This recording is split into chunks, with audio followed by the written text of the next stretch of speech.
Pick a side. Right now, someone who has never been to South America, does not speak Spanish or Portuguese, and couldn't find Buenos Aires on a map, is screaming their lungs out for Brazil or Argentina. Not their own country, Brazil or Argentina. There are 210 national football teams on Earth. And yet, when the World Cup comes around, billions of people collapse into essentially two camps. How did two countries from one corner of South America divide the entire planet's football heart? The answer is older, stranger, and far more human than simply winning trophies. It starts with a game and a ship. In the late 1800s, British sailors and traders carried football across the world. Wherever their ships docked, the game followed. The oldest clubs in Argentina and Brazil were both founded in port cities by British workers and local elites who picked up the sport and immediately fell in love with it. From those ports, football exploded into the streets, the schools, the favelas, and the barrios, until it was not just a sport, but the emotional language of entire nations. Brazil did not simply play football. Brazil became football. Researchers studying the country's national identity describe how the government in the early 20th century deliberately wove the national team into Brazilian identity itself, using the sport to unite a deeply divided country across race and class lines. The style that emerged, Jogo Bonito, the beautiful game, was not just a tactic. It was a philosophy. Flair over force, joy over grinding efficiency. Football that looked like dancing. Argentina built something equally powerful, but different in spirit. By 1913, the game was already considered fully Argentinized, transformed from a British import into a local art form. It became the social glue for millions of European immigrants flooding into the country. A way to belong, to feel Argentine, when everything else was uncertain. Football was where the new Argentina found its identity. Passionate, technical, obsessively proud.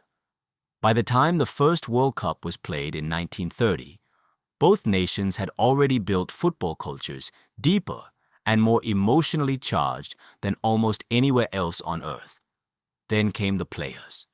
You cannot explain the worldwide obsession with Brazil and Argentina without talking about the two men who became the most debated athletes in history, Pele and Diego Maradona. Pele gave the world Brazil. He scored over 1,000 goals, won 3 World Cups, and played with a grace that made people in countries with no connection to Brazil suddenly feel Brazilian. The International Olympic Committee named him Athlete of the Century. For vast parts of the world, Pelé didn't represent a team. He represented the possibility of football itself. Maradona did something different. He made people love Argentina, even if they had never wanted to. His 1986 World Cup performance is still described as perhaps the greatest individual tournament in the sport's history.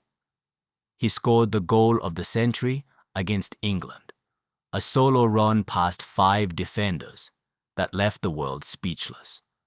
Then there was the hand of God goal, punching the ball into the net and calling it the hand of God. The world was outraged, then completely captivated. Maradona was complicated, controversial, and utterly magnetic. He gave Argentina something Brazil's story did not have. He gave it drama.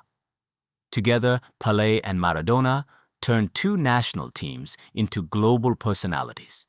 People did not just watch Brazil or Argentina. They felt something about them. And once you feel something, you pick a side. Then there is the psychology of the neutral fan. When your own country is not competitive, you need a team. Psychologists who study sports fandom note that humans crave tribal belonging even when the tribe is entirely adopted. Brazil, with its carnival atmosphere and attacking football, attracts one kind of person.